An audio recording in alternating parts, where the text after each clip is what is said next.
Untuk merangka suatu pelan bisnes, kita hendaklah mempelajari dan menganalisa industri yang kita hendak ceburi itu.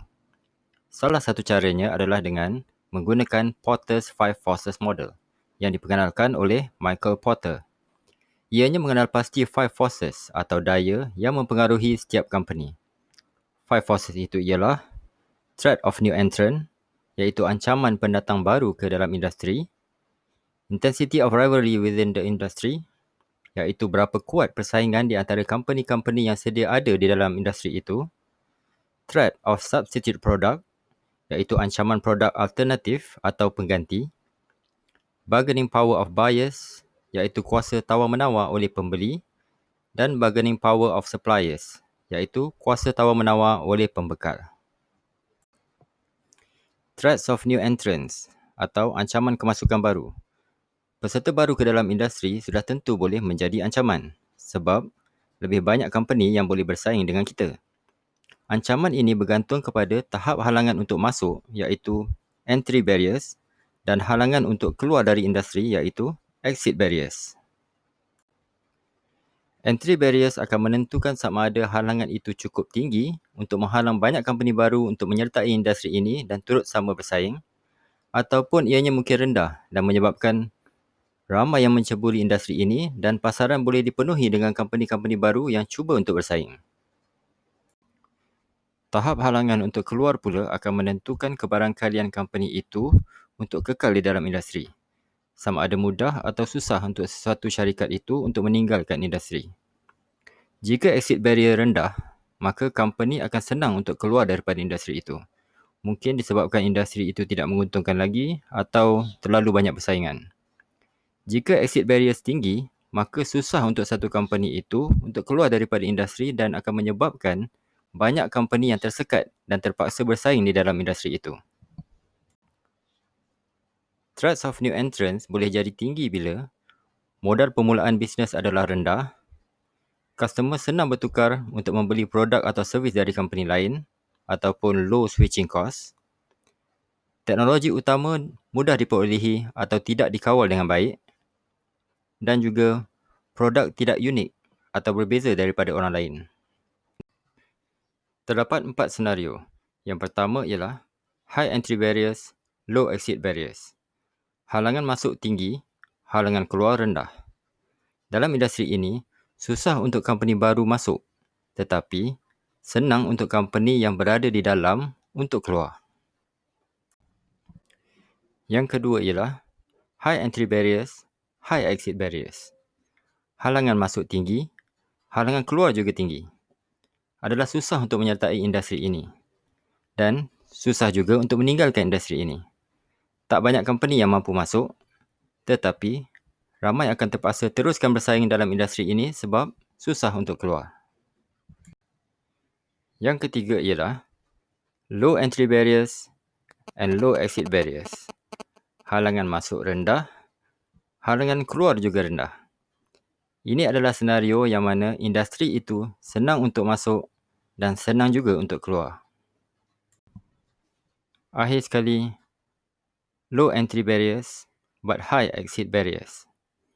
Halangan masuk rendah tetapi halangan keluar tinggi.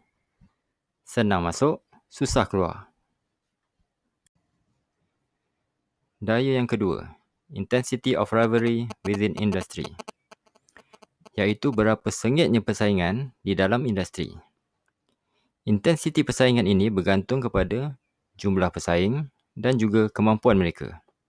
Dalam keadaan ini akan wujud perang iklan, perang harga dan pengubahsawaian produk dan servis di kalangan pesaing.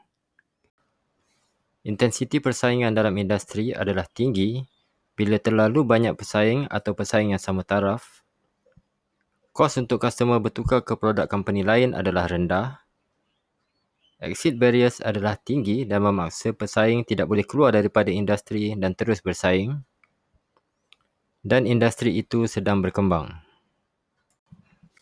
Yang ketiga, threat of substitute product atau ancaman daripada produk alternatif, iaitu ancaman daripada apa-apa produk yang boleh membuatkan customer menggunakan produk lain atau produk alternatif dan bukan produk kita untuk mendapatkan tujuan yang sama atau menyelesaikan masalah yang sama.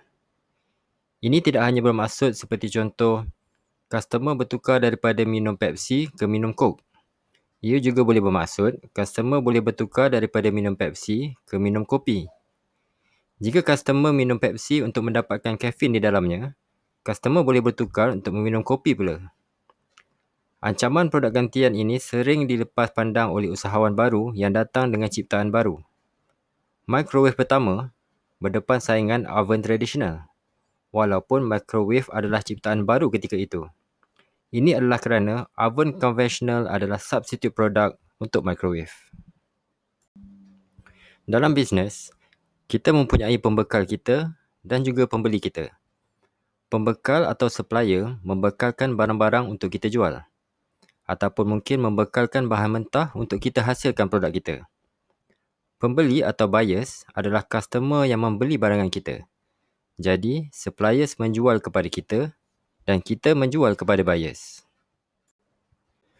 Bargaining power of buyers boleh diterangkan sebagai pembeli yang mungkin ada kuasa untuk membuat tawar-menawar harga dan seterusnya menurunkan harga.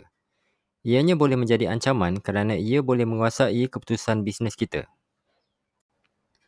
Buyers boleh mendapat lebih power bila buyer adalah sedikit tetapi barang yang nak dibeli dijual oleh banyak company. Buyer membeli secara borong, produk itu tidak unik. Maksudnya, sama saja dengan produk-produk yang dijual oleh company lain. Switching cost rendah. Maksudnya, kalau seseorang itu hendak tukar dari menggunakan sesuatu produk ke produk yang lain, dia tak kena sebarang kos tambahan ataupun kosnya sangat rendah. Shipping kos yang rendah. Buyer adalah sensitif terhadap harga. Maksudnya, buyer yang sangat sensitif terhadap kenaikan harga. Sekiranya harga naik sedikit, dia akan pindah menggunakan produk atau perkhidmatan company lain.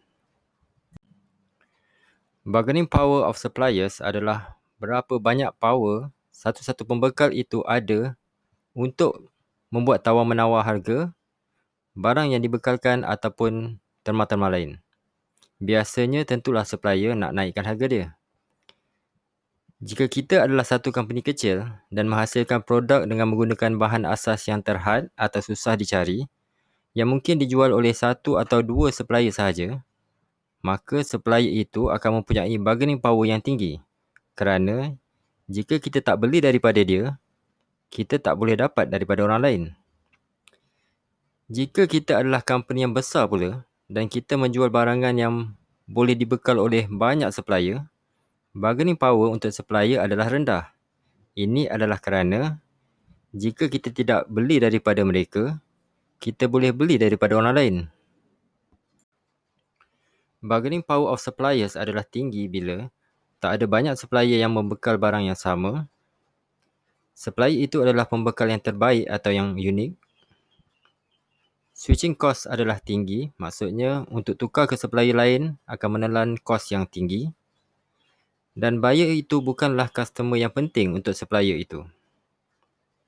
Okey, itulah dia Porter's 5 Forces Model.